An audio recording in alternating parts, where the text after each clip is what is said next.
इस वीडियो में हम लोग investor education and protection fund rules 2016, ये नए रूल्स आए हैं। Investor education and protection fund rules 2016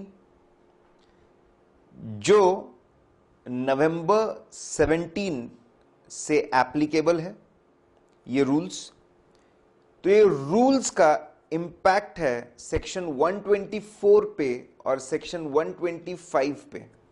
companies act की जो सेक्शन है सेक्शन 124 और 125, इसकी कुछ चीजें ये रूल्स एक्सप्लेन करता है। तो इस पर्टिकुलर वीडियो में हम पूरा का पूरा सेक्शन 124 देखने वाले हैं with investor education protection fund IEPF rules 2016 और सेक्शन 125 पूरा देखने वाले हैं। 125 कुछ सब सेक्शंस पहले नोटिफाई नहीं हुए थे लेकिन अब नोटिफाई हो चुके हैं, तो वो भी रूल्स देखेंगे हम लोग। Investor education protection fund rules 2016 section 125 के साथ, तो पूरा का पूरा सेक्शन 125 और उसके साथ जो रूल्स है उसके करस्पॉन्डिंग वो भी हम लोग देखने वाले हैं। ठीक है, हमने बहुत रिसर्च करके ये पूरा सेक्शन 124 उसके करस्पॉन्डिंग रूल्स 125 उसके करस्पॉन्डिंग रूल्स दोनों के दोनों हम लोगों ने चार्ट फॉर्म में उसको हम लोगों ने कन्वर्ट कर दिया। करेक्ट, तो चार्ट फॉर्म में अंडरस्टैंडिंग भी बहुत अच्छी होगी। It will be very good for understanding and it will be excellent for retention purpose. Retention भी इसका बहुत अच्छा रहेगा। बहुत सिंपल और बहुत ही आसान से चीज है। Let's see one by one. तो सबसे पहले सेक्शन 124, ठीक है, सेक्शन 124 हम लोग देखते हैं।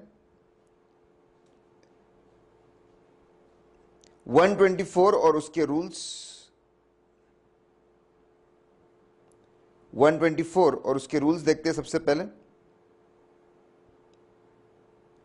ठीक है, मैंने इसको छोटे छोटे पार्ट्स में बांट के रखा हुआ है, छोटे छोटे पार्ट्स में, ताकि समझने में और आसानी जाए।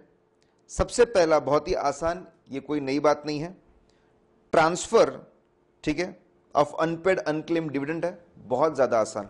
ठीक है, हम सब जानते हैं, सेक्शन 123 की बात करें, एक छोटी सी बात, कि जैसे ही डिविडेंड डिक्लेयर होता है, जैसे ही डिविडेंड डिक्लेयर होता है, आपको 5 दिनों के अंदर, डेट ऑफ डिक्लेरेशन से 5 दिनों के अंदर उसको एक सेपरेट अकाउंट में आपको ट्रांसफर कर देना पड़ता है। और डिक्लेरेशन से 30 डेज के अंदर आपको dividend warrants, dividend cheques print करके आपको सभी शेयर होल्डर्स को भेज देना चाहिए, पोस्ट हो जाना चाहिए, या फिर इलेक्ट्रॉनिक ट्रांसफर कर रहे हो तो इलेक्ट्रॉनिक ट्रांसफर कर देना चाहिए। ठीक है, अगर, ठीक है, तो कंपनी ने अपने तरफ से सेपरेट अकाउंट में ट्रांसफर कर दिया, कंपनी ने अपने तरफ से सेपरेट अकाउंट में ट्रांसफर कर दिया, कंपनी ने सबको, ठीक है, डिविडेंड वारंट चेक्स भेज दिए हैं। ठीक है, इसके बावजूद कभी कभी ऐसा हो सकता है कि शेयर होल्डर्स ने डिविडेंड क्लेम नहीं किया। बहुत बार ऐसा होता है कि शेयर होल्डर्स वो डिविडेंड वारंट को इनकैश नहीं करते, डिविडेंड वारंट को, चेक को इनकैश नहीं करते, इट रिमेन्स अनक्लेम्ड। बहुत सी बार डिविडेंड अनक्लेम्ड रह जाता है और इंडिया में ये बहुत ही कॉमन सिचुएशन है। My dad is a investor, I know, बहुत सारे उनके डिविडेंड के जो चेक्स होते हैं वो कितनी बार वो डिपॉजिट करना उनका रह जाता है, भूल जाते हैं। उसके बाद फिर नया चेक लेते हैं, नया डिविडेंड वारंट लेते हैं कंपनी से और फिर उसको जमा करते हैं। तो बहुत सी बार इन्वेस्टर इसको क्लेम नहीं करते। ठीक है, हो सकता है भूल जाते हैं, रह जाता है, एड्रेस चेंज हो जाता है, उनको पता ही नहीं होता है, for n number of reason. और कभी कभी कंपनी पे नहीं करती क्योंकि डिस्प्यूट चल रहा है, ठीक है, रियल ओनर्स कौन से शेयर्स के, उसके ऊपर डिस्प्यूट चल रहा है। एक भाई बोलता है विल में मेरा नाम है, दूसरा भाई बोलता है विल में मेरा नाम है, डिस्प्यूट चल रहा है किसको देना है। या फिर जो पहले का ओनर था वो बोलता है शेयर्स डिविडेंड मेरा ही है, गलत तरीके से ट्रांसफर हुए। या इनकम टैक्स अथॉरिटी बोलती है कि डिविडेंड हमारा है, या कोई और बोलता है डिविडेंड हमारा है। तो कुछ प्रॉब्लम्स की वजह से, डिस्प्यूट की वजह से डिविडेंड अनपेड रह जाता है। तो अगर डिविडेंड अनक्लेम्ड है या फिर क्लेम हुआ लेकिन अनपेड है, रह जाता है for 30 days from date of declaration, for 30 days from date of declaration, date of declaration से 30 दिन बीत चुके हैं, या तो डिविडेंड अनक्लेम्ड है या तो अनक्लेम्ड है, या तो क्लेम हुआ लेकिन अभी भी अनपेड है, तो ये जो डिविडेंड का पैसा है, डिविडेंड का अमाउंट है, it should be transferred to a special account. ये एक स्पेशल अकाउंट में ट्रांसफर होना चाहिए, करेक्ट। और ये this special account which should be opened in the scheduled bank. Scheduled bank जो है आरबीआई के जो रिक्वायरमेंट फुलफिल करती है, शेड्यूल्ड बैंक में इसको ट्रांसफर करना चाहिए। शेड्यूल्ड बैंक में अकाउंट ओपन करना चाहिए, unpaid dividend account of the company, और वहां ट्रांसफर करना चाहिए विद इन 7 डेज, 7 दिनों के अंदर, आफ्टर 30 डेज। तो बहुत ही आसान है। इफ डिविडेंड रिमेन्स अनक्लेम्ड, अगर डिविडेंड अनक्लेम्ड रहता है या अनपेड, क्लेम होने के बाद अनपेड रहता है for 30 days from the date of declaration, तो अगले 7 दिन के अंदर, within next 7 days, dividend should be transferred to a special account which is called as dividend, ठीक है, unpaid account, unpaid dividend account में आप ट्रांसफर कर दीजिए। अगर आपने ये ट्रांसफर नहीं किया, अगर आपने ये ट्रांसफर नहीं किया, तो कंपनी को 12% पर एनम के हिसाब से इंटरेस्ट पे करना पड़ेगा। 12% पर एनम के हिसाब से इंटरेस्ट पे करना पड़ेगा। सपोजिटली 1 लाख रुपए ट्रांसफर नहीं किए, 1 लाख रुपए ट्रांसफर नहीं किए कंपनी ने, तो 1 लाख के ऊपर 12%, 12,000 होता है पूरे साल भर का, 12 मंथ्स का। 1 महीने कितना होगा? 1,000 रुपए। 1 महीने तक ट्रांसफर नहीं किए तो 1,000 रुपए, 2 महीने तक ट्रांसफर नहीं किए तो 2,000 रुपए, 3 महीने तक नहीं किए तो 3,000, 4 महीने तक नहीं किए 4,000, 5 महीने तक नहीं किए 5,000। सपोज 5th मंथ के बाद ट्रांसफर कर दिया। कंपनी की अगर गलती होती है तो कंपनी को 1 लाख रुपए का अमाउंट प्लस उसके ऊपर 5,000 रुपए का इंटरेस्ट, 1,05,000 रुपए ट्रांसफर करने पड़ेंगे। और यह पैसा प्रोपोर्शनेटली डिस्ट्रीब्यूट होगा, प्रोपोर्शनेटली डिस्ट्रीब्यूट होगा सबको। मतलब क्या सर? ठीक है, मतलब एकदम सिंपल है कि 1,05,000 आपको डिस्ट्रीब्यूट करना है टू पीपल जिनका 1 लाख रुपए का डिविडेंड बनता था। मतलब 1.05, 1 मतलब जिसको 1 रुपया मिलने वाला था उसको 1.05 मिलेगा। जिसको 100 रुपए का डिविडेंड दे रहे हो तो आप उसको इंटरेस्ट के साथ 105 रुपए दोगे, इंटरेस्ट के साथ 105 दोगे। लॉजिकल है बिल्कुल, 5 महीने हुए तो उसका इंटरेस्ट है। ठीक है, अगर किसी को 200 रुपए थे तो उसको 210 रुपए देने पड़ेंगे, करेक्ट। किसी को 1,000 रुपए थे तो आपको 1,050 रुपए आपको देने पड़ेंगे। Getting this point? तो इंटरेस्ट जो है वो प्रोपोर्शनेटली डिस्ट्रीब्यूट हो जाएगा, proportionately it will be distributed on the unpaid amount. बहुत ज्यादा आसान है। और शेयर होल्डर्स सेक्शन 124 बोलता है शेयर होल्डर्स बिल्कुल चिंता ना करें, बिल्कुल बिल्कुल चिंता ना करें, करेक्ट। ट्रांसफर होने के बाद भी शेयर होल्डर कभी भी ये पैसा कंपनी से क्लेम कर सकता है। कंपनी का ही बैंक अकाउंट है, कंपनी का ही बैंक अकाउंट है, लेकिन कंपनी का ही बैंक अकाउंट है, लेकिन उसको एक सेपरेट अकाउंट है और उसको नाम दिया गया है अनपेड डिविडेंड अकाउंट। जो भी शेयर होल्डर, जो भी बंदा एंटाइटल्ड है to get this dividend amount, वो कंपनी को अप्लाई करके, कंपनी को लेटर भेज के, कंपनी को डिविडेंड वारंट भेज के, चेक भेज के, लेटर भेज के, डिटेल्स भेज के वो पैसे कभी भी ले सकता है, कोई प्रॉब्लम नहीं है। ठीक है, बहुत सी बार कमी होती है इंफॉर्मेशन की, इंफॉर्मेशन की कमी की वजह से शेयर होल्डर ये पैसा नहीं ले पाते।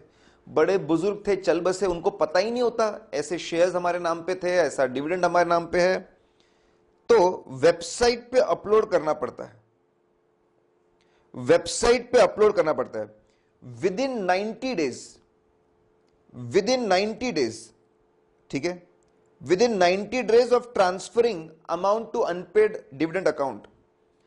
आप अनपेड डिविडेंड अकाउंट में ट्रांसफर करते हो, वहां से 90 दिन, वहां से 90 दिन, वहां से 90 डेज में आपको पूरी लिस्ट बनानी है, आपको पूरी लिस्ट बनानी है, प्रिपेयर अ स्टेटमेंट, क्या शेयर होल्डर्स का नाम है, उनका लास्ट नोन एड्रेस क्या है, उनका कितना अमाउंट पेंडिंग है, और ये वेबसाइट पे आपको रखना है अगर आपकी कोई होगी तो, वेबसाइट इफ एनी, और गवर्नमेंट अगर इसके लिए कोई सेपरेट वेबसाइट बनाता है तो वहां पर भी आपको इंफॉर्मेशन अपलोड करवानी पड़ेगी। तो बहुत अच्छी बात है, it's a very simple thing, कोई नई बात नहीं, पहले भी थी। और अगर 7 साल अगर अनपेड डिविडेंड अकाउंट में ट्रांसफर हो जाता है and the amount remains unclaimed, 7 साल तक किसी ने पैसा मांगा नहीं, क्लेम किया नहीं, ठीक है, किसी ने पैसा मांगा नहीं, या फिर 7 साल तक क्लेम किया है लेकिन पैसा कंपनी ने पे किया नहीं क्योंकि उसको अबेयंस में होल्ड करके रखा था, डिस्प्यूट की वजह से होल्ड कर रखा था, किसी भी वजह से अगर पे नहीं हुआ तो it will be transfer to investor education and protection fund along with the accrued interest. अगर उसके ऊपर जो भी इंटरेस्ट है बैंक अकाउंट में पड़ा है तो उसका जो भी इंटरेस्ट है करस्पॉन्डिंग, वो पूरा का पूरा ट्रांसफर होगा investor education and protection fund को। तो आपको उसके पूरे रिकॉर्ड्स मेंटेन रखेंगे तो आपको समझ में आ जाएगा कौन सा अमाउंट को 7 साल से ज्यादा हो चुके हैं। Investor education protection fund IPF point number form 1। यहां पे एक खास बात आपको बता दूं, जब तक कोई कोर्ट स्पेसिफिक ऑर्डर, कोर्ट या ट्रिब्यूनल स्पेसिफिक ऑर्डर नहीं देती, स्पेसिफिक ऑर्डर कि ये पैसे को ट्रांसफर मत करो, जब तक ऐसा ऑर्डर नहीं है money will be transferred. Dividend which wall held in abeyance, जो अबेयंस में सेक्शन 126 में पढ़ते हैं कि डिविडेंड अगर अबेयंस में होल्ड करके रखा हुआ है या किसी भी चीज की वजह से होल्ड करके रखा हुआ है, कोई भी प्रॉब्लम है, डिस्प्यूट्स भी होंगे, everything will be transfer to investor education and protection fund, सब कुछ ट्रांसफर होगा वहां पर, ठीक है, जब तक कोई कोर्ट या ट्रिब्यूनल का स्पेसिफिक ऑर्डर इसको रोकता नहीं है। इसीलिए मैं आपको एक वर्डिंग्स जो है वो वर्डिंग्स है अनक्लेम्ड और अनपेड। ऐसा क्यों है मैं आपको उसका लॉजिक बता रहा हूं।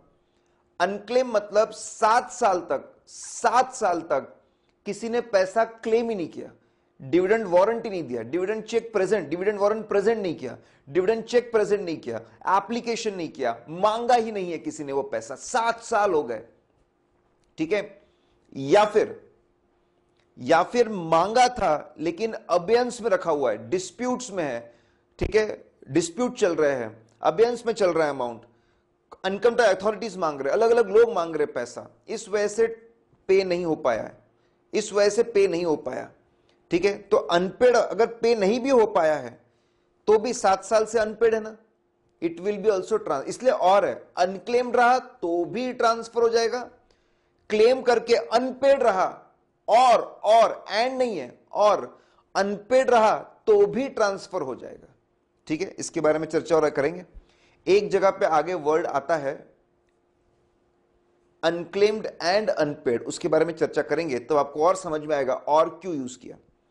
तो बहुत आसान, पहली बात थी ट्रांसफर ऑफ डिविडेंड, इसमें कुछ भी नया नहीं है, ये पहले भी था लेकिन मैंने पूरा सेक्शन वापस करवा रहा हूं ताकि अंडरस्टैंडिंग और बेहतर रहे। तो 30 दिनों के अंदर अगर कोई अनक्लेम नहीं करता या फिर पे नहीं होता है तो सेपरेट अकाउंट में जाएगा, ठीक है, विद इन 7 डेज। ट्रांसफर होने के बाद में 90 दिन के अंदर वेबसाइट पे चढ़ेगा, और ट्रांसफर होने के बाद अगर 7 साल तक इट रिमेन्स अनक्लेम्ड और अनपेड तो ये ट्रांसफर होगा इन्वेस्टर एजुकेशन प्रोटेक्शन फंड में। Now the most happening thing, जो पिछले अटेम्प्ट में भी थी, कोई नई बात नहीं है, पिछले अटेम्प्ट में भी थी, इट्स नथिंग न्यू, बिल्कुल कोई नई बात नहीं है, ठीक है, transfer of shares, but that is the most happening thing, transfer of share guys, ठीक है, बहुत ही ज्यादा इंपॉर्टेंट पार्ट है।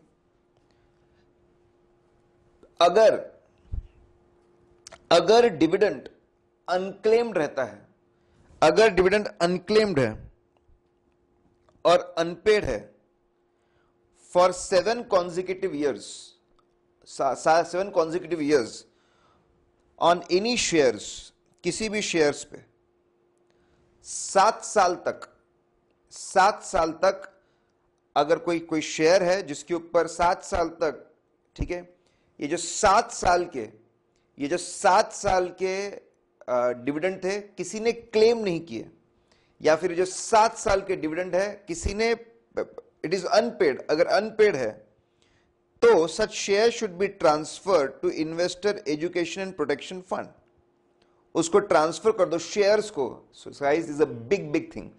कंपनीज एक्ट 2013 बोलता है कि कोई सामने नहीं आ रहा है डिविडेंड लेने के लिए, हो सकता है लोग भूल गए हो सकता है ये बेनामी शेयर्स हो, मतलब वो जो ओनर है, वो जो नाम जो लिखा है वो फेक हो, लोग भूल गए फेक हो, तो इस प्रॉपर्टी को कोई और खा जाए, कोई और इसका यूज कर ले, उससे अच्छा गवर्नमेंट के फंड में ट्रांसफर कर दो, इन्वेस्टर एजुकेशन प्रोटेक्शन फंड। एक क्लैरिफिकेशन इन्होंने इशू किया है, ठीक है, अगर एक क्लैरिफिकेशन इन्होंने इशू किया है, अगर ये 7 साल, ये बहुत इंपॉर्टेंट है, अगर ये जो 7 साल है, 7 साल में से किसी भी साल का डिविडेंड अगर कोई क्लेम कर दे कि अरे मेरा डिविडेंड है मुझे दो, मेरा डिविडेंड है मुझे दो, कोई क्लेम कर ले, क्लैरिफिकेशन और है 7 साल में, और कोई क्लेम भी कर ले, ठीक है, या फिर 7 साल का कोई डिविडेंड अगर पे हो चुका है, 7 साल में से कोई भी एक डिविडेंड अगर पे हो चुका है, तो शेयर्स ट्रांसफर नहीं होंगे। Law wants to be very cautious. देखो हम डिविडेंड की बात नहीं कर रहे, पूरे के पूरे शेयर की बात कर रहे, it's a very big amount, very huge amount, correct. तो वो क्लैरिफाई कर रहे हैं कि 7 साल में से अगर किसी भी साल में डिविडेंड क्लेम हो जाए, कोई अगर डिविडेंड क्लेम कर रहा है या डिविडेंड पे हो जाए, अगर ऐसा है तो शेयर्स ट्रांसफर नहीं होंगे। So law is very cautious, very conservative in transferring shares to investor education protection fund. पहले तो बोला था 7 साल तक ना अमाउंट क्लेम, अगर क्लेम नहीं हो रहा है या फिर पे नहीं हो रहा है तो ट्रांसफर कर दो। 7 साल में से किसी का भी क्लेम नहीं हुआ, 7 साल में से किसी का भी क्लेम नहीं हुआ है, या फिर 7 साल में किसी का भी पे नहीं हुआ, ट्रांसफर कर दो। फिर क्लैरिफाई भी किया, फिर और क्लैरिफाई कर दिया, एक भी साल का क्लेम हुआ या पे हुआ तो फिर डिविडेंड ट्रांसफर, शेयर ट्रांसफर नहीं होंगे। कब करने पड़ेंगे शेयर्स ट्रांसफर, ठीक है, इन्वेस्टर एजुकेशन प्रोटेक्शन फंड को ट्रांसफर, उनके डीमैट अकाउंट को ट्रांसफर करने पड़ेंगे। कैसे होंगे उसका प्रोसेस देखेंगे।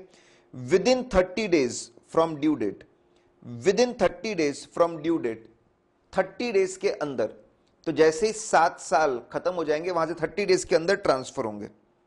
अगर 7 साल, ठीक है, पहले ही खत्म हो चुके हैं, रूल्स नोटिफाई होने के पहले, ये जो रूल्स आए, ये रूल्स नोटिफाई होने के पहले ही अगर 7 साल खत्म हो चुके हैं, पहले ही 7 साल खत्म हो चुके हैं, या फिर 7 सितंबर से 31 मार्च 17 के बीच में रूल्स नोटिफाई हुए, लेकिन 31 मार्च तक अगर 7 साल खत्म हो रहे हैं, अगर 7 साल पहले ही खत्म हो चुके हैं, 7 सितंबर वो डेट थी जब ये रूल्स आए, investor education protection fund rules, अगर नोटिफाई होने के बाद 31 मार्च तक कभी भी बीच में, 31 मार्च तक कभी भी बीच में अगर 7 साल खत्म हो रहे हैं, तो आपकी ड्यू डेट 31 मई रहेगी।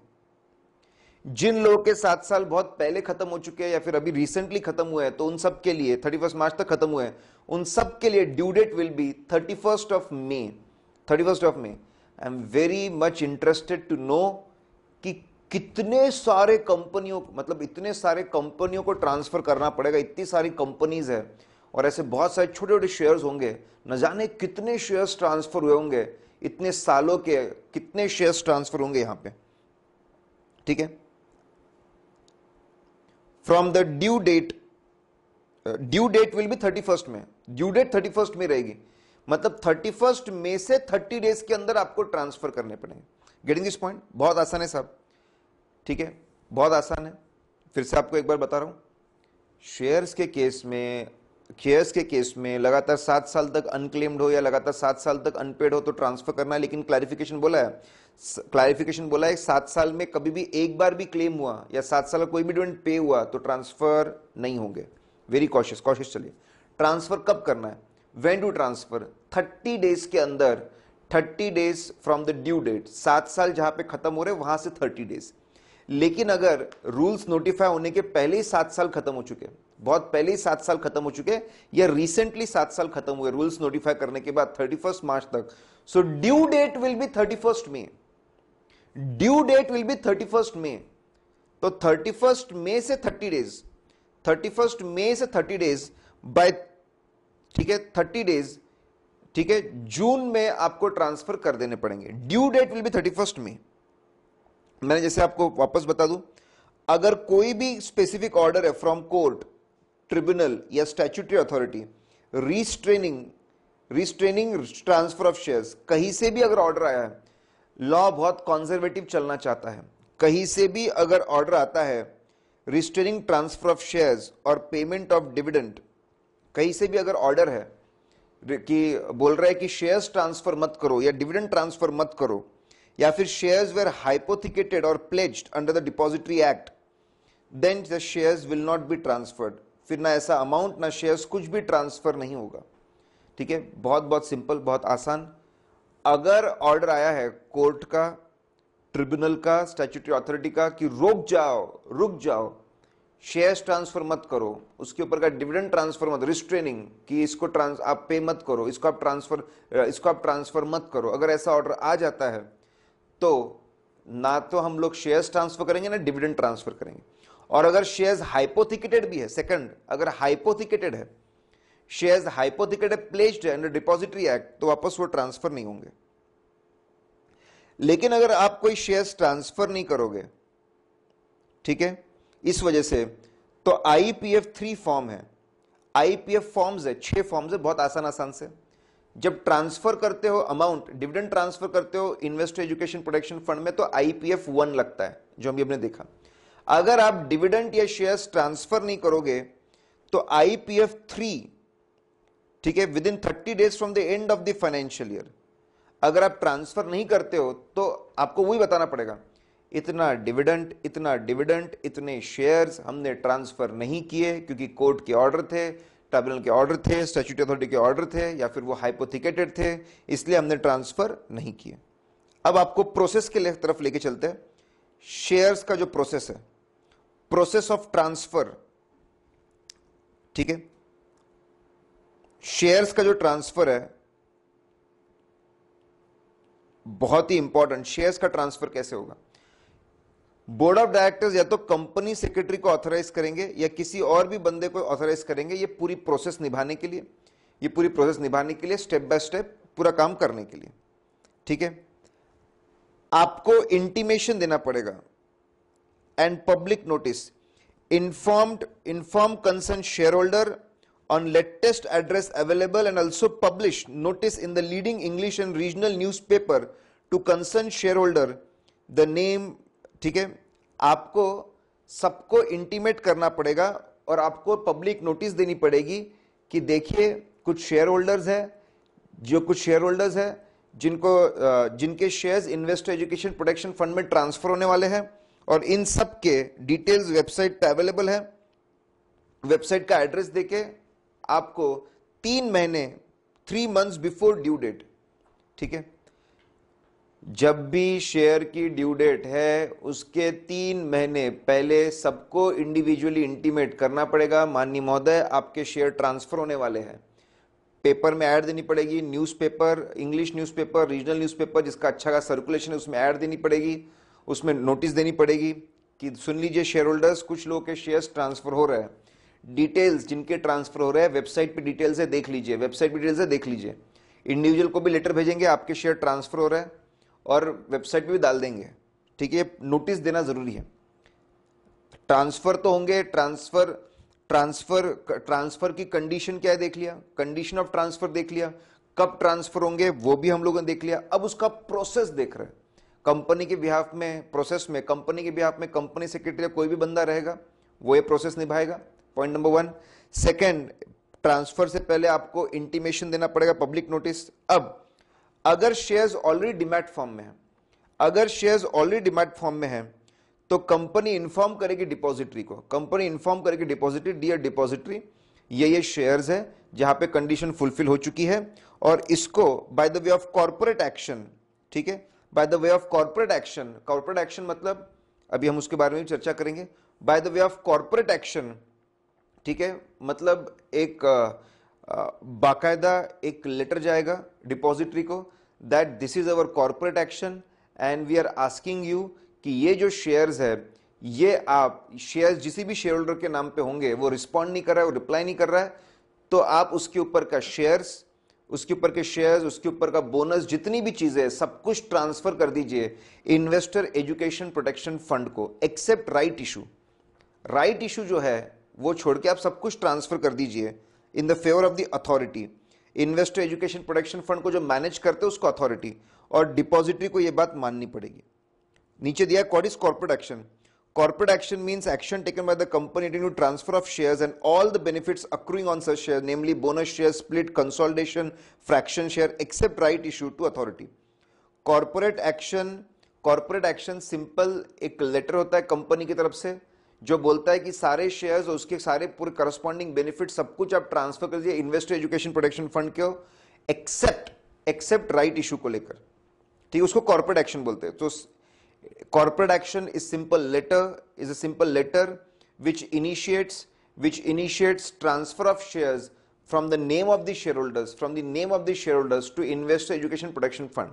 देखो इसका बहुत रेलेवेंस है, बहुत बड़ा रेलेवेंस है, इसका बहुत बड़ा इंपॉर्टेंस है, क्योंकि जो शेयर किसी और के नाम पे है, किसी और के नाम पे रखे हुए हैं, कंपनी बोलती है कि उसके नाम से निकाल के फंड के नाम पे डाल दो। करेक्ट, मतलब शेयर्स का ओनर कोई और है लेकिन कंपनी बोल रही है वो जो भी ओनर होगा डाल दो आप investor education protection fund. It's a very big action इसको, लेकिन लॉ में इसको परमिशन दी है, कंपनीज एक्ट में इसको परमिशन दी है कि बिल्कुल सही, बिल्कुल चिंता ना करे, ओनर को शेयर्स चाहिए तो वो फंड से मांग सकता है, वो भी उसका प्रोसेस हम देखने वाले। अब इंटरेस्टिंग, लेकिन अगर शेयर्स फिजिकल फॉर्म में है, अगर फिजिकल फॉर्म में है तो पहले कंपनी को डुप्लीकेट शेयर सर्टिफिकेट इशू करना पड़ेगा, उसमें लिखा रहेगा सामने issue in lieu of share certificate for the purpose of transfer to IPF. एक डुप्लीकेट सर्टिफिकेट बनेगा और लिखा रहेगा कि ये डुप्लीकेट शेयर सर्टिफिकेट है और ये सिर्फ इसीलिए डुप्लीकेट सर्टिफिकेट बना रहे हैं ताकि आईपीएफ अकाउंट में ट्रांसफर हो सके, और डुप्लीकेट फर्स्ट पेज पे बोल्ड में लिखा होना चाहिए, ठीक है। तो पहले अगर फिजिकल शेयर्स है तो पहले फिजिकल शेयर्स का डुप्लीकेट सर्टिफिकेट इशू करना पड़ेगा। जो रजिस्टर होता है for duplicate shares, particular register for of renewed और डुप्लीकेट शेयर सर्टिफिकेट का जो रजिस्टर है, जो फॉर्म SH2 में मेंटेन होता है, वहां पे उसकी एंट्री होगी। अगर फिजिकल शेयर्स है तो कंपनी के पास शेयर्स नहीं है ना, शेयर्स तो वो शेयर होल्डर के पास होंगे जो रिस्पॉन्ड नहीं कर रहा। पहले हमको डुप्लीकेट शेयर सर्टिफिकेट इशू करने पड़ेंगे, उसके ऊपर प्रॉपर नाम डाल के बोल्ड में डुप्लीकेट लिखा होना चाहिए, फिर उसके बाद में, ठीक है, फिर उसके बाद उसकी रजिस्टर में एंट्री होगी, करेक्ट। फिर कंपनी ये डुप्लीकेट सर्टिफिकेट्स पूरे जमा करके एक कॉर्पोरेट एक्शन इंस्ट्रक्शन में भेजेगा डिपॉजिटरी को कि माननीय महोदय ये डुप्लीकेट सर्टिफिकेट्स है, ये डुप्लीकेट सर्टिफिकेट आप रखिए, इसको कन्वर्ट करिए डीमैट फॉर्म में, आप इसको डीमैट फॉर्म में कन्वर्ट करिए और अथॉरिटी के फेवर में इसको ट्रांसफर कर दीजिए। तो अगर फिजिकल शेयर्स भी होंगे तो ये फिजिकल शेयर्स को इलेक्ट्रॉनिक फॉर्म में कन्वर्ट किया जाएगा और अथॉरिटी के अकाउंट में इसको ट्रांसफर करेंगे, डिपॉजिटरी को करना पड़ेगा। तो अगर शेयर्स ऑलरेडी डीमैट फॉर्म में है, अगर ऑलरेडी डीमैट फॉर्म में है तो corporate action and depository has to transfer. अगर फिजिकल फॉर्म में तो दो स्टेप्स और बढ़ गई, पहले डुप्लीकेट शेयर सर्टिफिकेट्स, उसका रजिस्टर में एंट्री, करेक्ट, फिर कॉर्पोरेट एक्शन में कन्वर्ट होकर डीमैट में ट्रांसफर हो जाए, करना पड़ेगा, डिपॉजिटरी को मानना पड़ेगा। बात समझिए, आपको बहुत ज्यादा सिंपल प्रोसेस है कि ट्रांसफर कैसे होगा, कौन जिम्मेदारी लेगा वो देख लिया हम लोगों ने। डीमैट रहा तो दो स्टेप्स होते हैं, और अगर फिजिकल शेयर्स है तो 4 स्टेप होते हैं, सिंपल से। ठीक है, अब ट्रांसफर के बाद, ठीक है, कॉर्पोरेट एक्शन के भी पूरे रिकॉर्ड्स आपको रखने पड़ेंगे। कितने कॉर्पोरेट एक्शन इंस्ट्रक्शंस कंपनी ने दिए, जितने भी दिए आज तक, उन सब के डिटेल्स मेंटेन करने पड़ेंगे। कंपनी को यह भी मेंटेन करना पड़ेगा कौन से shareholders, they will have to maintain registers for the corporate actions taken. Corporate actions taken का रजिस्टर मेंटेन करना पड़ेगा, जितने शेयर होल्डर्स के शेयर ट्रांसफर किए उसका रजिस्टर मेंटेन करना पड़ेगा। ठीक है, और ट्रांसफर करते वक्त IEPF4 फॉर्म में सारे डिटेल्स भर के अथॉरिटी को भेजना पड़ेगा। ठीक है, मतलब क्या हुआ, जब डिविडेंड ट्रांसफर होता है इन्वेस्टर एजुकेशन प्रोटेक्शन फंड को तो IPF1 लगता है, जब शेयर्स ट्रांसफर होते हैं तो IPF4 लगता है, करेक्ट।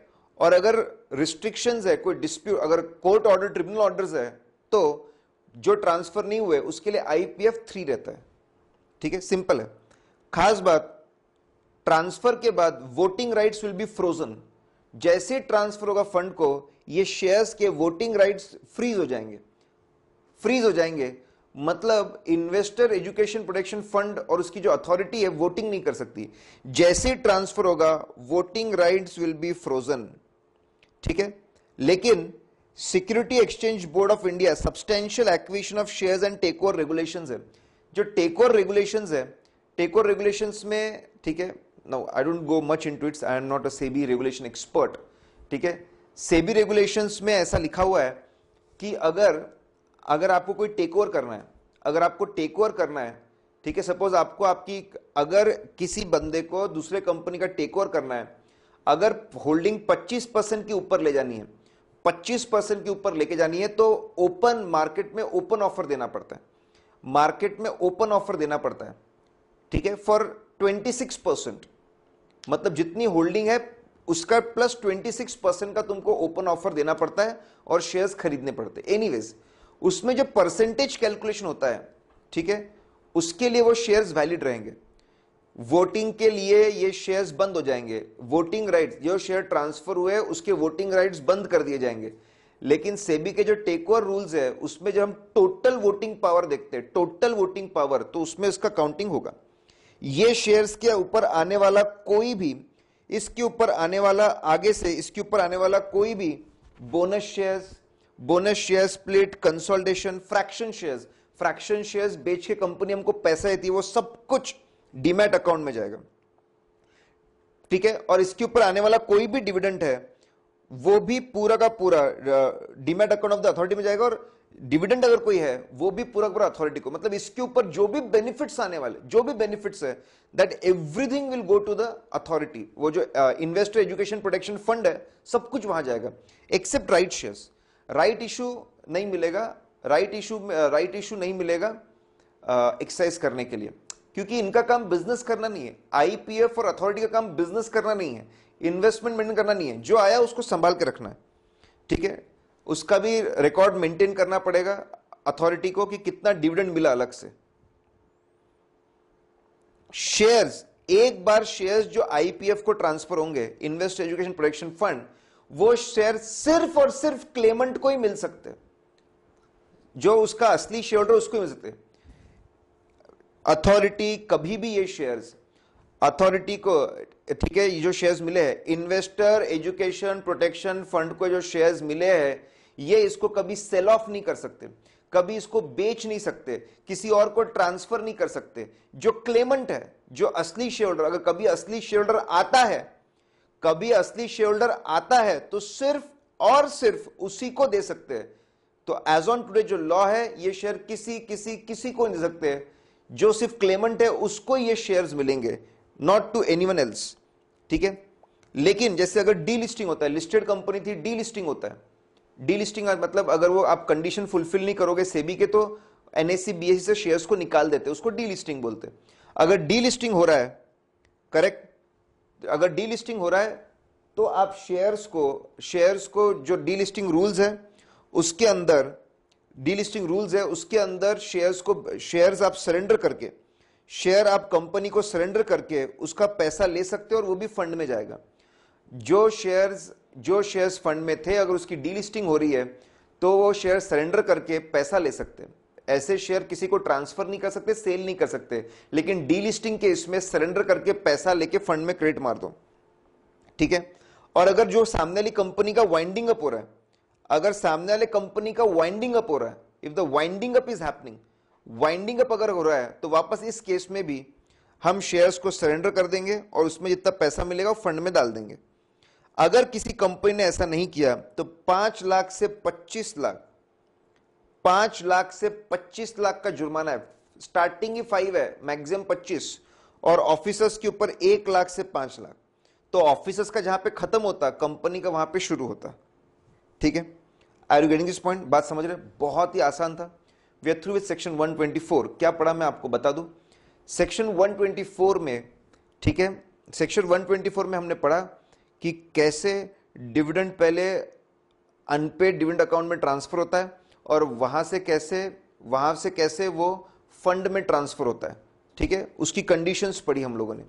30 दिन तक अनक्लेम्ड अनपेड है तो अनपेड डिविडेंड अकाउंट में आता है, और 7 साल तक अनक्लेम्ड या और अनपेड है, अनक्लेम्ड फॉर 7 ईयर्स या अनपेड फॉर 7 ईयर्स है, ठीक है, तो फिर वो फंड में जाता है। हमने शेयर्स की कंडीशन पढ़ी, कि वो कब ट्रांसफर होंगे, ठीक है, कब ट्रांसफर होंगे विद इन 30 डेज, वो हम लोगों ने देखा, और उसका पूरा प्रोसेस देखा। ट्रांसफर ऑफ शेयर्स का पूरा प्रोसेस देखा। प्रोसेस कौन संभाल सकता है? कंपनी सेक्रेटरी और any person authorised by the board, ठीक है। डीमैट शेयर्स रहेंगे तो corporate action and then transfer. Physical shares होंगे तो डुप्लीकेट शेयर्स, रजिस्टर में एंट्री, फिर corporate action and then transfer होगा, ठीक है। ट्रांसफर होने के बाद आपको अथॉरिटी को बताना पड़ता है, आईपीएफ 4 में आपको बताना पड़ता है अथॉरिटी को ट्रांसफर हो चुका है, उनके डिटेल्स मेंटेन करने पड़ते हैं खुद के पास में कि कितने लोग हमने ट्रांसफर किए थे। ट्रांसफर्स के बाद वोटिंग राइट्स फ्रीज हो जाते हैं, लेकिन टेक ओवर रेगुलेशन में टोटल वोटिंग राइट्स में उसको काउंट करते हैं। ट्रांसफर के बाद जितने भी उसके ऊपर बोनस आएंगे, स्प्लिट आएंगे, कंसोलिडेशन होगा, जो भी होगा वो सब कुछ फंड का ही होगा। उसके ऊपर डिविडेंड आएगा वो भी फंड का होगा। सिर्फ फंड को राइट इशू के पावर नहीं मिलते। राइट इशू जो है वो फंड को मिलता नहीं है, और डिविडेंड भी मिल रहेगा, सेपरेट लेजर उसका मेंटेन करिए आप, ठीक है। ये शेयर्स कभी कभी किसी को ट्रांसफर नहीं होंगे, किसी को ट्रांसफर नहीं, सिर्फ जो क्लेमेंट है, असली शेयर होल्डर, उसको ही मिलेंगे। सिर्फ अगर डीलिस्टिंग हो रही है तो सरेंडर करके पैसा ले लो, वाइंडिंग अप हो रहा है सरेंडर करके पैसा ले लो, एकदम सिंपल सी बात लिखी है। और अगर ऐसा नहीं किया तो 5 लाख से 25 लाख का जुर्माना कंपनी पे और 1 लाख से 5 लाख ऑफिसर पे। बहुत अच्छा क्वेश्चन इसके ऊपर आ सकता है। पहला क्वेश्चन सेक्शन 124 पे, ठीक है, डिविडेंड ट्रांसफर्स कब होते हैं? इन्वेस्ट एजुकेशन प्रोटेक्शन फंड, वो आ सकता है। Share transfer is a favourite, share transfer will be favourite, बराबर। शेयर ट्रांसफर के ऊपर, ठीक है, सवाल आ सकता है, क्या कंडीशंस है, कब तक ट्रांसफर करना पड़ता है, क्या प्रोसीजर्स है। हॉट एकदम क्वेश्चन, सबसे इंपॉर्टेंट क्वेश्चन मुझे ऐसा लगता है, ठीक है। अब सेक्शन 125 पे चलते हैं। अभी तक सेक्शन 124 था, सेक्शन 125 पे चलते हैं, ठीक है। सबसे पहला उसमें हमने डिविडेंड ट्रांसफर के कंडीशंस देख लिए, शेयर ट्रांसफर कंडीशन और प्रोसीजर दोनों देख लिए हम लोगों ने, ठीक है। अब part 3 is fund and related procedures. बहुत सिंपल, सेक्शन 125 में बोला है कि एक फंड बनाया जाए जिसको दुनिया बोलेगी इन्वेस्ट एजुकेशन प्रोटेक्शन फंड। ये फंड को मैनेज करने के लिए एक अथॉरिटी सेंट्रल गवर्नमेंट बनाएंगी, जिसमें ज्यादा से ज्यादा 7 लोग रहेंगे, ठीक है। Consist of chairperson and other members not exceeding 7। Chairperson और बाकी मेंबर्स मिलाकर ज्यादा से ज्यादा 7 लोग रहेंगे, ठीक है। और एक सीईओ भी रहेगा, सीईओ, ठीक है। तो बोले एक फंड बनाया जाए, फंड को बनाया जाए, उसको इन्वेस्ट एजुकेशन प्रोटेक्शन फंड बोलेंगे। इसको मैनेज करने के लिए अथॉरिटी बनाया जाए, चेयरपर्सन और मेंबर सब मिलाकर 7 लोग होने चाहिए, और एक 8वां सीईओ होना चाहिए। CEO should be there. ये फंड को किस तरीके से सिस्टमैटिकली चलाएंगे, उसके लिए सेंट्रल गवर्नमेंट रूल्स प्रिस्क्राइब कर सकता है। प्रिस्क्राइब किए भी है, नॉट, ठीक है, प्रिस्क्राइब किए भी है, मैंने यहां पे कवर नहीं किए, नॉट रिलेवेंट राइट नाउ, बिल्कुल भी इंपॉर्टेंट नहीं है। मतलब उनकी सैलरी कितनी, उनका ऑफिस कैसा रहेगा, उनकी सैलरी कितनी रहेगी एंड सो ऑन, उसके ये है।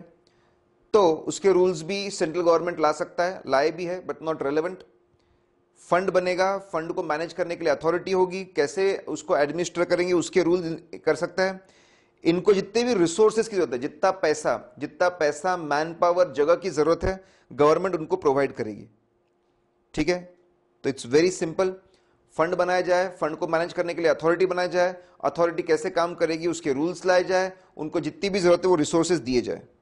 ठीक है, ये जब बन जाएगा फंड और अथॉरिटी, ठीक है, पुराना जो कंपनीज एक्ट 1956 में जो आईपीएफ था, investor education protection fund, IPF के सारे राइट्स, आईपीएफ जो पुराना आईपीएफ था उसके पूरे राइट्स नए को चले जाएंगे, उसके पूरे एसेट्स मूवेबल इमूवेबल पूरे प्रॉपर्टीज यहां पे आ जाएंगे, पूरे राइट्स नए आईपीएफ को मिलेंगे, पूरे एसेट्स नए आईपीएफ को मिलेंगे, पूरे ऑब्लिगेशंस भी नए आईपीएफ के हो जाएंगे, सारे ऑब्लिगेशन केसेस भी नए आईपीएफ को ट्रांसफर हो जाएंगे, और जहां पर भी आईपीएफ की बात की है that will mean new IPF, सब कुछ ट्रांसफर भी हो जाएगा। देखो, सब कुछ पढ़ के हमने एक ऐसे सीक्वेंस में लाया है जिसको पढ़ना बहुत आसान हो जाए, हमने एक ऐसे सीक्वेंस में लाया कि पढ़ना बहुत बहुत सिंपल हो जाए। रिसर्च करके जितनी भी रिलेटेड चीजें थी उसको एक जगह पे हम उसको लेके आए हैं। ठीक है, अब क्या क्या चीजें ट्रांसफर होगी। सेक्शन 125 बोला फंड बनाया जाए, वो तो हमने देख लिया, फंड बनाया जाए, अथॉरिटी बनाया जाए, वो कैसे एडमिनिस्ट्रेशन वो बताया जाए। ठीक है, उनके रिसोर्सेज जो लिखते बिल्कुल उनको दीजिए, और पुराने फंड की सारी चीजें नए फंड को ट्रांसफर हो जाएगी। अब फंड में क्या क्या ट्रांसफर होगा, तो मैंने 3 कैटेगरी बनाए जहां पे 7 साल तक रुकने की जरूरत नहीं। ठीक है, जहां पे 7 साल तक रुकने की जरूरत नहीं, 5 चीजें। ग्रांट्स, अगर पार्लियामेंट में लॉ के अंदर अगर कोई ग्रांट, पार्लियामेंट में लॉ लाकर कोई ग्रांट अगर दी जाती है तो वो ग्रांट, गवर्नमेंट अगर कोई ग्रांट देना चाहे, गवर्नमेंट अगर लॉ लाकर कोई ग्रांट देना चाहे तो वो ग्रांट, ठीक है, वो आएगा फंड में। Donation, central government, state government या कोई अथॉरिटीज अगर डोनेशन देना चाहे इसके अलावा तो डोनेशन भी यहां पे आएगा। Second, sale proceed from selling securities acquired fraudulently as per section 38। बहुत सी बार लोग फ्रॉड करते हैं, ठीक है, कंपनी के शेयर्स मिल जाएंगे, झूठा लोगों को झूठ बोल, बहुत सी बार लोग फ्रॉड करते हैं। क्या फ्रॉड करते हैं, झूठा दिलासा दिलाकर, ठीक है, नकली एप्लीकेशंस के थ्रू पैसा जमा करते हैं, बोले आपको शेयर्स मिलेंगे अप्लाई करो, शेयर्स मिलेंगे अप्लाई करो, डिबेंचर्स मिलेंगे अप्लाई करो। ठीक है, ऐसा पैसा जमा करते हैं और लेके भाग जाते हैं। अगर किसी ने फ्रॉडुलेंटली इलीगल तरीके से लोगों से पैसा लिया है for issuing shares, debentures, securities, correct, तो वो पैसा और उससे ली हुई जितनी भी प्रॉपर्टीज है, सिक्योरिटीज है, जो भी है, करेक्ट, वो भी पूरा यहां ट्रांसफर होगा।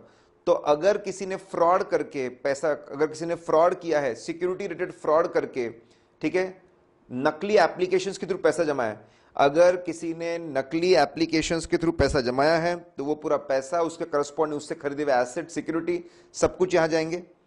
पुराना 1956 का जो पूरा फंड है वो भी आएगा, और जितनी भी कमाई होगी वो सब यहां पे आएगी। ठीक है, तो यहां पे 7 साल तक वेट करने की जरूरत नहीं है।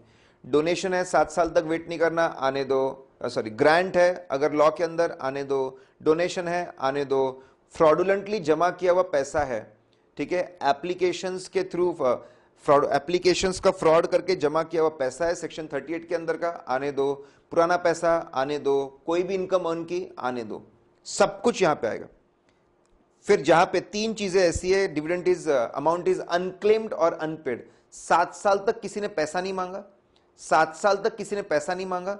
दूसरा, 7 साल तक किसी ने पैसा मांगा लेकिन पे नहीं हो पाया फॉर डिस्प्यूट और एनी अदर रीजन, ठीक है, अदर देन कोर्ट, मैंने बोला डिस्प्यूट की वजह से पे नहीं हो पाया, तो ऐसा डिविडेंड ट्रांसफर होगा, शेयर्स ट्रांसफर होंगे, रिडेम्पशन अमाउंट, ठीक है, redemption amount of preference shares का रिडेम्पशन अमाउंट है, 7 साल तक किसी ने क्लेम नहीं किया, 7 साल तक पे नहीं हुआ।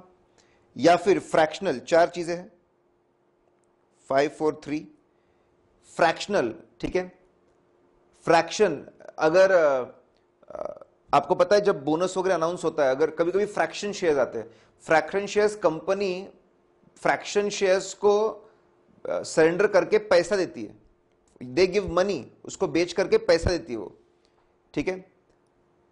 अगर वो पैसा अनपेड है तो वो भी, इफ इट इज अनक्लेम्ड और unpaid for 7 years, unclaimed for 7 years transfer, unpaid for 7 years transfer, चार चीजें, डिविडेंट अनक्लेम्ड और unclaimed for 7 years transfer, dividend unpaid for 7 years transfer, shares वापस ट्रांसफर, प्रेफरेंस शेयर्स का रिडेम्पशन मनी, ठीक है, और चौथा फ्रैक्शनल शेयर्स बेचने का पैसा। ये चारों अमाउंट अगर अनक्लेम्ड होते हैं 7 साल तक, और वर्ड यूज किया, 7 साल तक कोई क्लेम नहीं कर रहा, या फिर 7 साल तक क्लेम किया है लेकिन डिस्प्यूट्स की वजह से ट्रांसफर नहीं हो रहा, तो ये पैसा भी जाएगा। जब तक स्पेसिफिक ऑर्डर नहीं है, स्पेसिफिक ऑर्डर कोर्ट का, तब तक ये पूरा डिस्प्यूटेड मनी भी जाता है, ट्रांसफर होता है। अब ध्यान देंगे खास, फिर आप लॉ में पढ़ेंगे एंड वर्ड है, अनक्लेम्ड एंड अनपेड। जनरली काफी लोग इस पे स्ट्रेस नहीं करते, लेकिन करना चाहिए। क्यों ऐसा है कि एंड वर्ड दिया हुआ है, ठीक है। अगर डिबेंचर्स मैच्योर्ड है, मैच्योर्ड डिबेंचर्स है, उसकी पहले share application money due for refund, share application money due for refund, debentures, matured debentures या मैच्योर्ड डिपॉजिट्स, मैच्योर्ड डिबेंचर्स या मैच्योर्ड डिपॉजिट्स है, ठीक है। तीन चीजें, 3 थिंग्स। अगर ये अनक्लेम्ड एंड अनपेड है फॉर 7 years तो वो भी ट्रांसफर होंगे। अब यहां एंड वर्ड, इसका रेलेवेंस क्या है, सुनो, अनक्लेम्ड और unpaid, unclaimed for 7 years transfer, unpaid for 7 years transfer, ऐसे 2 चीजें आती है, और वर्ड आता है तो इसको ऐसा पढ़ना है, unclaimed for 7 years transfer, unpaid for 7 years transfer. And word है, मतलब क्या, अगर कोई शेयर एप्लीकेशन वाला, डिबेंचर वाला, डिपॉजिट वाला पैसा क्लेम ही नहीं करे, पहले क्लेम होता है फिर पेमेंट होता है, पैसा क्लेम ही नहीं करे फॉर 7 साल तक, क्लेम नहीं हो रहा फिर पे हो रहा, बराबर, ट्रांसफर हो जाएगा। लेकिन किसी ने क्लेम किया है, लेकिन कुछ प्रॉब्लम की वजह से पेमेंट नहीं हो रहा, डिस्प्यूट की वजह से पेमेंट नहीं हो रहा, तो वो क्या हो जाएगा, claimed and unpaid, claimed and unpaid, वो ट्रांसफर नहीं होगा। तो आपको फर्क समझा है क्या साहब, ठीक है। शेयर्स के केस में disputed amounts can also get transferred unless specifically stopped by the court, tribunal और स्टैट्यूटरी अथॉरिटी। लेकिन डिबेंचर्स के केस में, ठीक है, शेयर एप्लीकेशन मनी रिफंड के केस में, डिबेंचर्स के डिपॉजिट के केस में, ठीक है, अगर पैसा किसी ने क्लेम भी कर लिया तो वो ट्रांसफर नहीं हो सकता है। तो लेट्स फ्रीज, शेयर्स में डिस्प्यूटेड मनी भी ट्रांसफर हो सकता है, डिबेंचर में पैसा मांगा, डिस्प्यूटेड मनी ट्रांसफर नहीं हो सकता, ये बहुत बड़ा फर्क है। तो आप ऐसा बोल सकते हो कि ज्यादा कॉन्जर्वेटिव है शेयर एप्लीकेशन, डिबेंचर और डिपॉजिट मनी फंड में नहीं जाना चाहिए, उसको लेकर ज्यादा कॉन्शियस है हमारा लॉ, ठीक है। बहुत सिंपल चल रहा है साहब, सेक्शन 125 फंड और उसके बारे में बात की, क्या क्या ट्रांसफर होगा। तो 5 चीजें ऐसी है जो एक साथ ऐसी ट्रांसफर होगी, 7 साल तक वेट करने की जरूरत नहीं है। 4 चीजें ऐसी है जहां पे वर्डिंग है अनक्लेम्ड फॉर 7 years और unpaid for 7 years, both will be transferred. और 3 जगह ऐसी वर्डिंग है, ठीक है, जहां पे वर्डिंग है अनक्लेम्ड एंड अनपेड, ठीक है। जो हम लोगों ने बोला कि एक बहुत सिंपल फर्क पड़ता है, ठीक है, डिबेंचर्स और एप्लीकेशन, डिबेंचर, डिपॉजिट में दे आर कॉन्जर्वेटिव, किसी ने क्लेम भी कर दिया, एक बार क्लेम भी कर दिया तो अमाउंट ट्रांसफर नहीं होगा। इंटरेस्ट अक्रूड भी जो है शेयर एप्लीकेशन पे, मैच्योर्ड पे, बराबर, ऑल द 3 तीनों के लिए उसका जो है वो भी ट्रांसफर होगा। तो फंड बन गया है, फंड में क्या ट्रांसफर होगा वो देख लिया हमने, ठीक है। अब बहुत ही इंटरेस्टिंग बात है, प्रोसीजरल पार्ट है ये प्रोसीजरल पार्ट है, फंड से रिलेटेड प्रोसीजरल पार्ट है, बट इट इज इंटरेस्टिंग। अब क्या, रूल्स देख के बच्चे घबरा जाते हैं, इसलिए हमने रिसर्च करके बहुत सिंपल उसको बना के रखा हुआ है, ठीक है। साल खत्म होने के, फाइनेंशियल ईयर खत्म होने के 30 डेज पहले, फाइनेंशियल ईयर खत्म होने के 30 डेज पहले आपको अथॉरिटी को इंफॉर्म करना पड़ेगा आईपीएफ फॉर्म 6 में कि अगले साल कितना पैसा कितना पैसा, कितने shares are due for transfer. साल खत्म होने के 30 दिन के अंदर आपको अथॉरिटी को बताना पड़ेगा कि अगले साल अगले साल कितना पैसा, कितने शेयर्स ड्यू है फॉर ट्रांसफर। फिर साल खत्म होने के 60 दिन बाद, साल खत्म होने के 60 दिन बाद फिर कंपनी को इन्फॉर्म, ठीक है,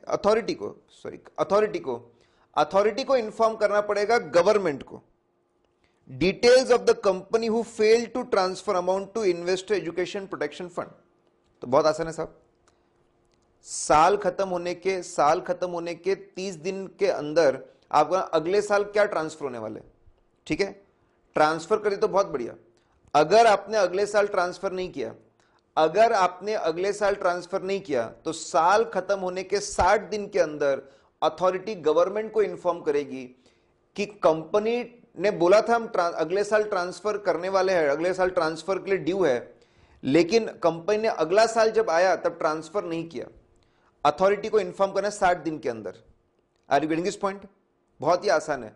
साल खत्म होने के 30 दिन बाद company will have to inform authority, company to authority, कितना ट्रांसफर करने वाले।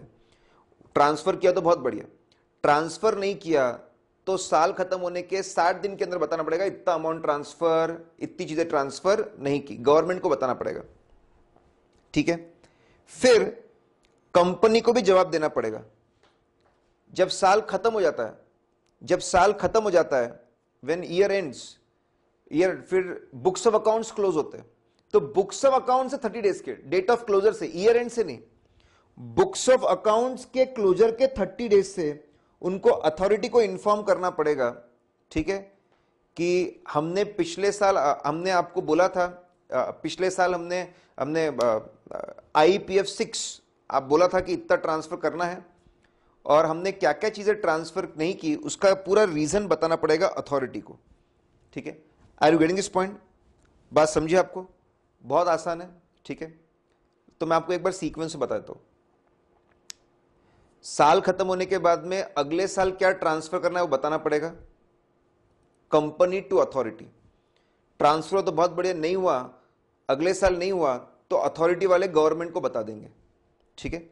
इसके अलावा हर साल खत्म होने के बाद, बुक्स ऑफ अकाउंट्स क्लोज होने के बाद कंपनी को अपने तरफ से भी रीजन देने पड़ेंगे अथॉरिटी को कि हम कितना ट्रांसफर हमने नहीं किया, ये भी डिफॉल्ट हुआ तो उसकी डिटेल्स देने पड़ेंगे। तो आप समझ रहे हो, डिफॉल्ट हुआ तो अथॉरिटी गवर्नमेंट को भी बताएगी, और हमारे जो कंपनी है वो अथॉरिटी को एक्सप्लेन करेगा। If there is a default, company will explain to authority also 30 days from the closure of the books, and they will inform to government also 60 days from the end of the financial year. दोनों correlate मत करिए, क्योंकि authority के पास पूरा data है ये पता करने के लिए कि डिफॉल्ट हुआ कि नहीं हुआ, ठीक है। बात समझिए आपको? Is this point clear? Okay, once again may be then also, साल खत्म होने के बाद में अगले साल क्या ट्रांसफर करने वाले वो IPF 6 में देना पड़ता है, ठीक है। अगर डिफॉल्ट किया कंपनी ने तो अथॉरिटी विल इन्फॉर्म गवर्नमेंट, और डिफॉल्ट हुआ तो company will also to inform authority, company को अथॉरिटी को इन्फॉर्म करना पड़ेगा 30 days from the closure of the books of accounts, ठीक है।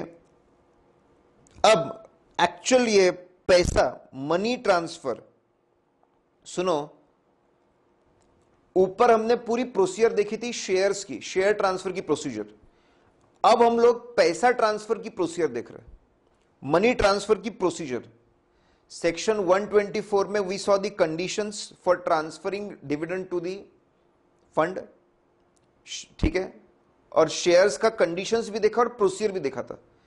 अब प्रोसीजर पार्ट है, कोई भी पैसा ट्रांसफर करना है तो, कोई भी पैसा अगर ट्रांसफर करना है आपको, तो आपको specified branches of PNB, Punjab National Bank, या फिर ऑथराइज्ड बैंक्स ऑफ MCA 21, ठीक है, 30 दिन के अंदर पैसा ट्रांसफर करना पड़ेगा।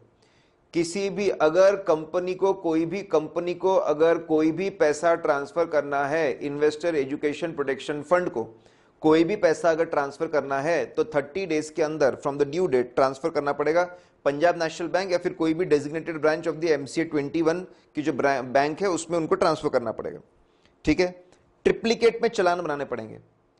पैसा ट्रांसफर करते वक्त ट्रिप्लीकेट में तीन चालान और पैसा, तीन चालान और पैसे के साथ में ट्रांसफर करना पड़ेगा। तीन चालान में से एक चालान बैंक अपने पास रख लेंगे और दो हमको वापस मिल जाएंगे। तो पैसा ट्रांसफर करना 30 दिन के अंदर, पैसे के साथ साथ में तीन चालान जाएंगे, एक दो चालान वापस मिल जाएंगे। जो चालान बैंक के पास था, जितने चालान बैंक के पास जमा होते हैं, ठीक है, और जितने भी पैसे जमा हुए वो एमसीए को इन्फॉर्म कर देगा। बैंक विल इन्फॉर्म एमसीए कि कितना पैसा, आरओसी मतलब आरओसी को कितने चालान आए और कितना पैसा जमा हुआ है, ठीक है। और कंपनी अपने तरफ से, अब कंपनी क्या करेगी, एक चालान किसके पास था, बैंक ने एमसीए को बताया, साहब एमसीए अलग होता है और इन्वेस्टर एजुकेशन प्रोटेक्शन फंड की अथॉरिटी अलग होती है, they both are different people. तो एक चालान जो बैंक का था वो एमसीए तक इंफॉर्मेशन पहुंच गई। अब कंपनी के पास दो चालान है, ठीक है, एक चालान, दो चालान है, उसमें से एक चालान, ठीक है, विथ फॉर्म आईपीएफ, एक चालान और फॉर्म आईपीएफ के साथ आईपीएफ 1 लेकर 30 days within 30 days of submission of challan, ठीक है, चालान जब सबमिट किया था उसके 30 डेज के अंदर आपको जमा कर देना पड़ेगा, 30 डेज के अंदर आपको फॉर्म में जमा कर देना पड़ेगा अथॉरिटी को, ठीक है। इलेक्ट्रॉनिक ट्रांसफर्स भी पॉसिबल है, वो जैसा रूल्स में आएगा वैसा कर सकते हैं, बात समझ रहे हैं।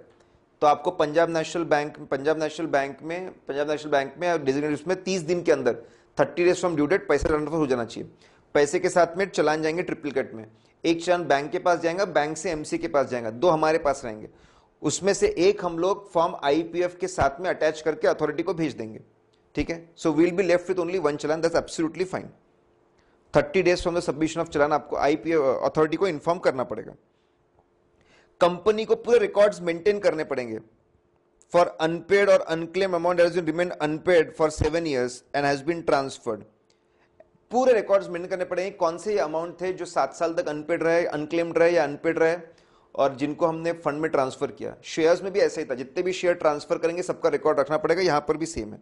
ये बाद में काम आएगा, जब लोग पैसा मांगेंगे तब ये रिकॉर्ड्स काम आएंगे, ठीक है। ईच डेजिग्नेटेड बैंक शैल फर्निश एब्स्ट्रैक्ट। अब सुनो, बैंक जो है, जो बैंक पैसा रिसीव कर रही है, मंथली बेसिस पे, बैंक मंथली बेसिस पे जितना भी पैसा जमा हुआ उसका डिटेल्स पूरा करके मंथली बेसिस पे विदिन 7 डेज अथॉरिटी को भेज देंगे।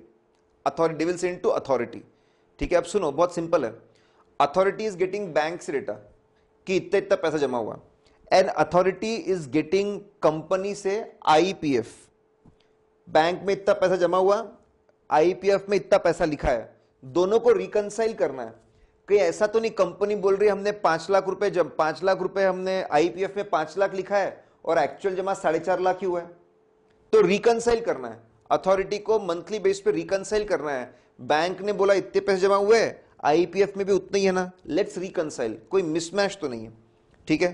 कंपनी को 90 डेज आफ्टर होल्डिंग एजीएम, ठीक है, एजीएम होल्ड करने से 90 डेज या फिर एजीएम होल्ड करने की जो आखिरी दिन थे वहां से 90 डेज, ठीक है, वहां से 90 डेज के अंदर सबके डिटेल्स, सारे के सारे डिटेल्स, मतलब ऑल द डिटेल, जिनका पैसा अनक्लेम्ड है, अनपेड है, उन सबके, ठीक है, सारे के सारे अमाउंट्स, सबके डिटेल्स, और एप्लीकेशन मनी हो या फिर डिविडेंड का पैसा हो, करेक्ट, या फिर वो डिबेंचर डिपॉजिट का पैसा हो, सब कुछ आपको the name and the last known address, ठीक है, नेचर ऑफ द अमाउंट, किस तरह का पैसा है, कितना अमाउंट है, the due date to the transfer, कब तक ट्रांसफर हो जाएगा इन्वेस्टर एजुकेशन फंड को, ये सारी चीजें आपको वेबसाइट पे बतानी पड़ेगी, ठीक है। जितना भी पैसा, जो भी पैसा इन्वेस्टर एजुकेशन प्रोटेक्शन फंड में ट्रांसफर हो सकता है, उन सब के डिटेल्स, ठीक है, कि इतना पैसा है, रिफंड का पैसा है कि डिविडेंड का पैसा है कि रिफंड का पैसा है कि रिडेम्पशन ऑफ प्रेफरेंस शेयर्स का पैसा है, फ्रैक्शन का पैसा है, जो भी है, ठीक है, उसका नेचर, शेयरहोल्डर्स का नाम, उसका कौन सा पैसा है, उसका कितना अमाउंट है, कब तक इन्वेस्टर एजुकेशन प्रोटेक्शन में ट्रांसफर हो जाएगा, वेबसाइट पे डालिए। पहले वेबसाइट पे हमको सिर्फ डिविडेंड डिटेल्स 124 में सिर्फ डिविडेंड डिटेल्स का बोला था, यहां पे सारे अमाउंट जो भी अमाउंट है सबका बोला है। आईपीएफ 2 में, आईपीएफ 2 में, ठीक है।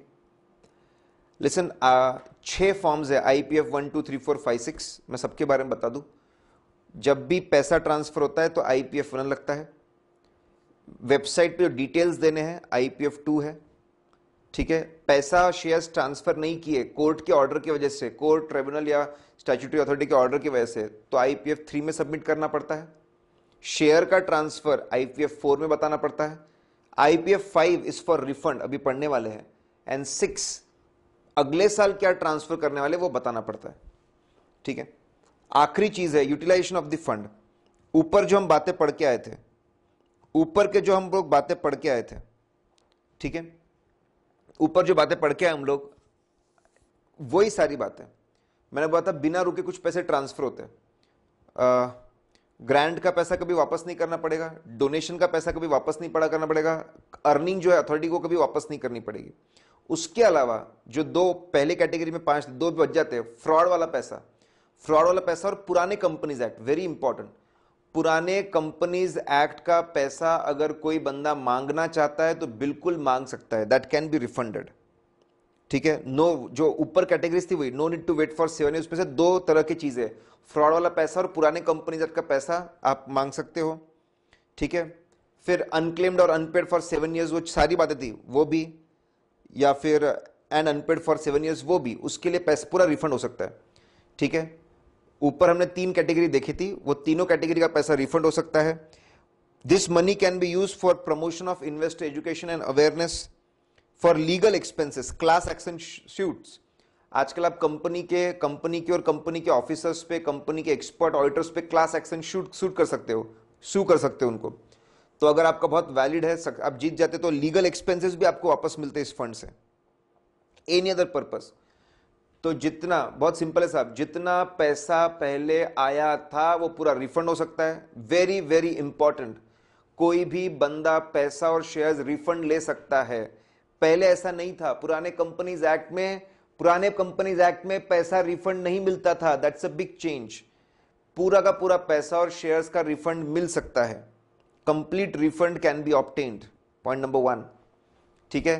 प्रमोशन के लिए पैसा यूज कर सकते हैं। अगर कोई इन्वेस्टर क्लास एक्शन सूट जीत जाता है तो बेचारे को बहुत हरासमेंट हुआ, तो उसका, ठीक है, उसके ऊपर का पैसा भी लीगल एक्सपेंस रिफंड कर सकते, रियम्बर्स कर सकते। कैसे पैसा हमको क्लेम करना है, वेरी सिंपल, बहुत ज्यादा आसान, ठीक है। कोई भी पैसा, जिसका पैसा लेना बनता है, वो he can claim money from the authority, ठीक है। एक ही क्लेम साल भर में। The claimant shall file only one consolidated claim in respect of a company in a financial year.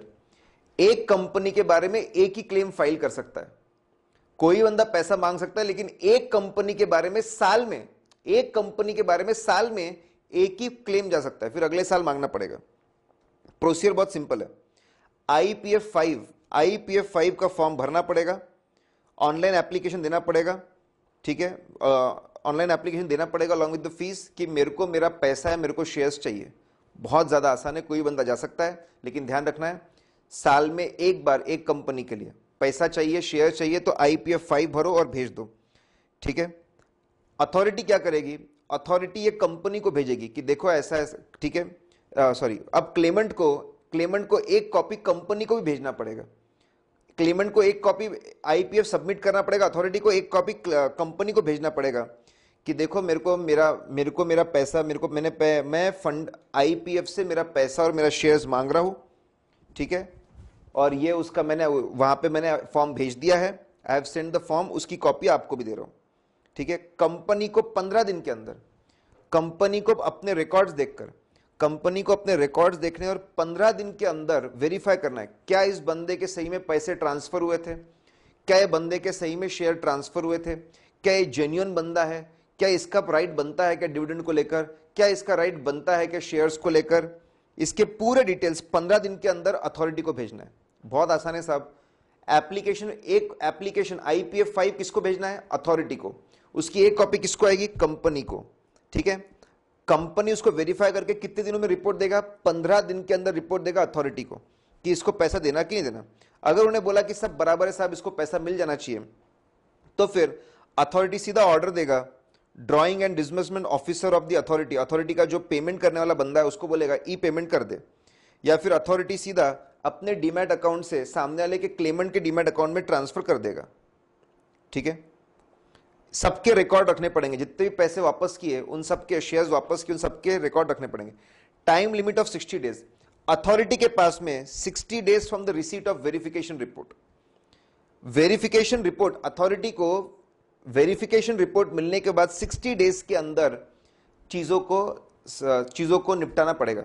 अगर आपको पैसा देना है तो पैसा दे दो 60 डेज के अंदर, अगर आपको शेयर ट्रांसफर करना है तो शेयर ट्रांसफर कर दो। अगर प्रॉब्लम है, ठीक है, अगर नहीं कर पा रहे ट्रांसफर, तो उसका रीजन रिकॉर्ड करके लिख कर उसको कम्युनिकेट करना है, ठीक है, इन राइटिंग और इलेक्ट्रॉनिक मींस से क्लेमेंट को। ठीक है, बहुत आसान सिंपल सा है। एक आईपीएफ की एक कॉपी जाएंगी अथॉरिटी को, एक जाएंगी कंपनी को। कंपनी 15 दिन के अंदर वेरिफिकेशन रिपोर्ट देगी, अथॉरिटी के ऊपर 60 दिन है, 60 दिन के अंदर दे देना है पैसा तो पैसा दे दो, शेयर दे दो, नहीं तो राइटिंग में लिखकर भेजो कि हमने क्यों पैसा नहीं दिया, इन्फॉर्म करो, 60 दिन के अंदर होना चाहिए। In case the application is incomplete not approved, communication, अगर इनकम्प्लीट एप्लीकेशन नॉट अप्रूव्ड है तो आईपीएफ की जिम्मेदारी है, अथॉरिटी की जिम्मेदारी है कि वो इन्फॉर्म करे, ठीक है, क्या डिफिशियंसीज है, क्या प्रॉब्लम है आपके एप्लीकेशन में, सामने वाले को बताए क्या प्रॉब्लम है, आपको पैसे क्यों नहीं मिल सकते। अगर लीगल हायर है तो बहुत सिंपल है, लीगल हायर ने अपनी पूरी procedure, legal heir transmission procedure जो है वो पूरी करनी चाहिए। In case a claimant is a legal heir और सक्सेसर और एडमिनिस्ट्रेटर और nominee of the registered share holder, legal heir है, सक्सेसर है, एडमिनिस्ट्रेटर नॉमिनी है, he has to ensure that transmission process is completed by the company before filing any claim with the authority, before filing any claim with the authority. कोई भी claim before filing any claim with the authority, ठीक है, अपना पूरा जो transmission, shares की ownership legal higher के नाम से, सक्सेसर के नाम से, एडमिनिस्ट्रेटर के नाम से, नॉमिनी के नाम से पूरी आ जानी चाहिए। फिर आने का, पहले तू असली मालिक बन जा, फिर आ मेरे पास में पैसा लेने के लिए। इन केस क्लेमेंट अगर है, और जब ऐसा केस आता है, the company shall verify all requisite document required for registering transfer और transmission, shall issue letter to claimant indicating this entitlement of the security and furnish copy of the same to authority while verifying the claim. अगर पहले ही बोला legal higher को, पहले तू पूरा process कर ले, तू पूरा मालिक बन जा, फिर आ, और तू आएगा तो कंपनी फिर से चेक करेगी सब बराबर है क्या, और वेरिफिकेशन में रिपोर्ट में ला के भेजेंगे, इज ये really a proper legal higher, successor, appropriate. ठीक है, इसके बीच में अगर कोई भी नुकसान होता है, वेरिफिकेशन रिपोर्ट, कंपनी ने गलत वेरिफिकेशन रिपोर्ट भेजी, उसके वजह से कोई भी नुकसान अगर होता है, ठीक है, कंपनी के वजह से कोई भी नुकसान होता है, अथॉरिटी को कोई भी नुकसान होता है, ठीक है, तो इसको इंडेमनीफाई कौन करेगा, इसको इंडेमनीफाई कंपनी करेगी। The company shall be liable under all the circumstances due to incongruity, अगर कुछ गलती है, इनकंसिस्टेंसी है, डिस्पैरिटी है, verification report, otherwise authority shall not be liable to indemnify security holder और company for any liability arising out of discrepancy, verification report, litigation. Company के गलती के वजह से अगर गलत आदमी को पेमेंट हो गया, कुछ भी नुकसान हुआ, तो उसकी पूरी भरपाई कंपनी करेगी। ठीक है, इसमें से पैसा खर्च करना है, ये रिफंड तो करना है, और भी पैसा खर्च करना है तो अथॉरिटी बिल्कुल कर सकती है। इसके अकाउंट्स अथॉरिटी को पूरे फंड के पूरे अकाउंट्स मेंटेन करने पड़ेंगे in format which is given by CNAG. ठीक है, इसका ऑडिट भी सीएनएजी खुद करेंगे। Accounts will be maintained in the format given by CNAG. Audit will be done by CNAG. ठीक है, CNAG ही इसका ऑडिट करेंगे एनुअली। अकाउंट्स और पूरा ऑडिट, ठीक है, अथॉरिटी सेंट्रल गवर्नमेंट को देगा पूरा। CNAG ऑडिट करके अथॉरिटी को देगा, अथॉरिटी सेंट्रल गवर्नमेंट को देगा। जो internal audit party, the accounts of the authority shall be audited annually by internal audit party of the office of CNAG, controller of accounts and controller account general of India. अब कोई office है उनका, internal audit party है, वो करेंगे at such intervals as may be specified. ठीक है, सारे पावर्स उनके सेम रहेंगे। अब सुनो, ये कौन करेगा ऑडिट, वो इंटरनल ऑडिट पार्टी है CNAG की, वो करेगी। सीएनएजी टू अथॉरिटी जाएगा, अथॉरिटी टू सेंट्रल गवर्नमेंट जाएगा और पार्लियामेंट में पेश होगा। सीएनएजी सब कुछ सबमिट करेगा अथॉरिटी को, अथॉरिटी सबमिट करेगा गवर्नमेंट को और गवर्नमेंट इसको पेश करेगा पार्लियामेंट में। ठीक है, विद इन 180 डेज पूरी की पूरी एनुअल रिपोर्ट, ठीक है, आपके अकाउंट्स तो जाने वाले, अकाउंट्स, आपके ऑडिट रिपोर्ट और पूरी एनुअल रिपोर्ट, क्या क्या एक्टिविटीज की साल भर में, वो पूरा का पूरा सबमिट करना है सेंट्रल गवर्नमेंट को।